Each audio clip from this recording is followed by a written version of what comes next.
What's up guys, welcome to your 41st Java tutorial, and in this tutorial, as promised, I'm going to be building 4 different objects, and these objects are going to use this tuna class, and depending on how much information they have them, they're going to use a different constructor for each one. So let's go ahead and do that right now. So let's get some spacing right there so you can see it good, adjust my headphone, and bam, I'm good to go. So in order to make objects, let's go ahead and name this tuna object, and we'll set this one equal to new tuna, and this isn't going to take any arguments at all. So if we go look in our tuna class right here, and you know that it has no arguments because nothing's in here, we look at which one of these constructors has no arguments. Well, this one has an hour, this one has an hour and a minute, that's 2 numbers, this one has 3 numbers, but this one right here has no arguments right here. So what it's going to do is insert 3 arguments and call this constructor again. So then it's going to go down here where this one takes 0, 0, 0. It's going to set the time to 0, 0, 0, and then set the hour to 0, and minute to 0, and second to 0. So now that we have that, let's go ahead and build some more objects, but this time let's give them different parameters or different arguments. So let's go ahead and copy this and paste, paste, paste, and we'll name this tuna object 2, 3, and 4, and we'll give this one tuna object 2, we'll give it 1 parameter, we'll give it an hour of 5. We'll give tuna object 3 2 parameters, we'll give it an hour of 5 and a minute of 13, and we'll give tuna object 4 an hour of 5, minute of 13, and seconds of like 43 or something. So for example, this one right here, it has 2 arguments, so it's going to look at this constructor right here.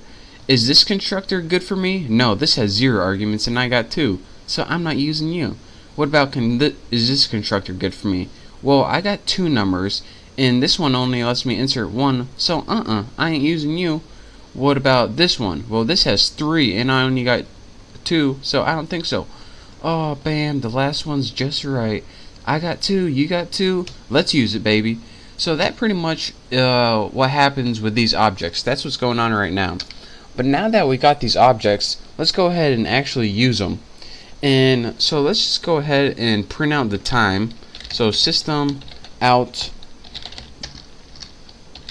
printf, we'll just do a simple print format, and again this takes 2 arguments. The first argument is how you want to format it, and I want to format it, and since we're going to be using this right here, public string to military, this returns a string, so we probably want to put percent string with a new line right there, and actually new line goes this way, I believe. That would have been embarrassing. And so this one returns a string, so now we can use our tuna object and then put something like 2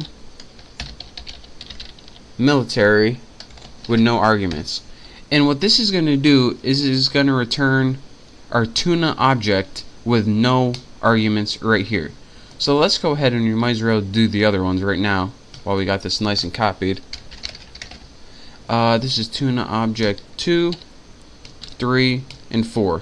Now let me run this and make sure I don't have any errors, and hopefully it runs right, and bam, look at this. Now the first one was object, it was just tuna object, and we didn't enter any parameters. The second one, we entered a 5 for the hour and it filled in 0 for the rest. The second one, we entered a 5 for hour and 13 for minute and it filled in the rest to 0.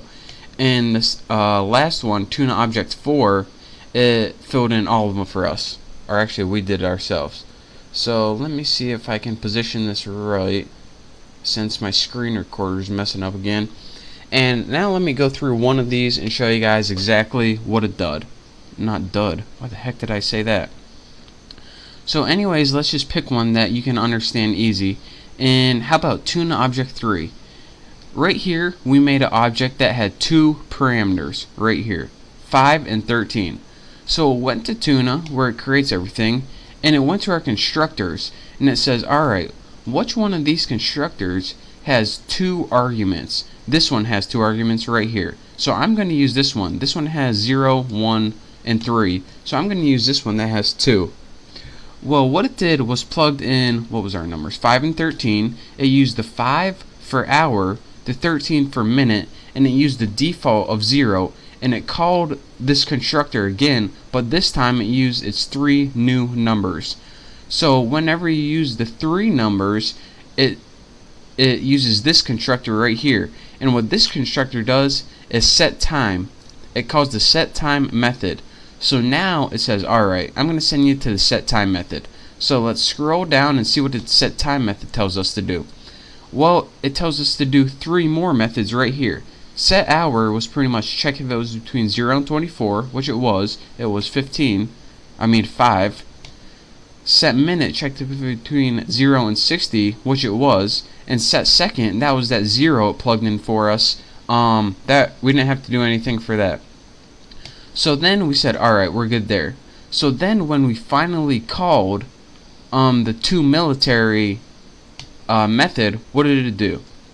Well, it pretty much just said, alright, we want to use this method for that object right here.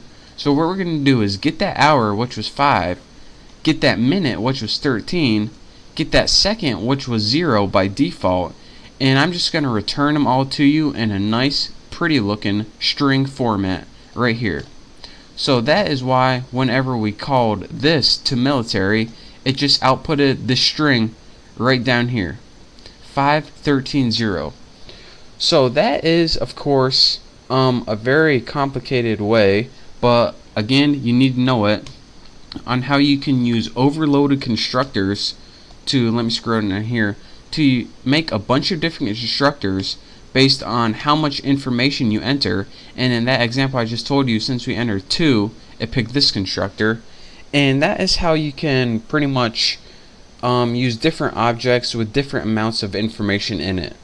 So this will be clear when pretty much we're building more programs. And this was just an example, so it might be a little fuzzy right now, but you'll understand eventually in the next couple of tutorials. So thank you guys for watching.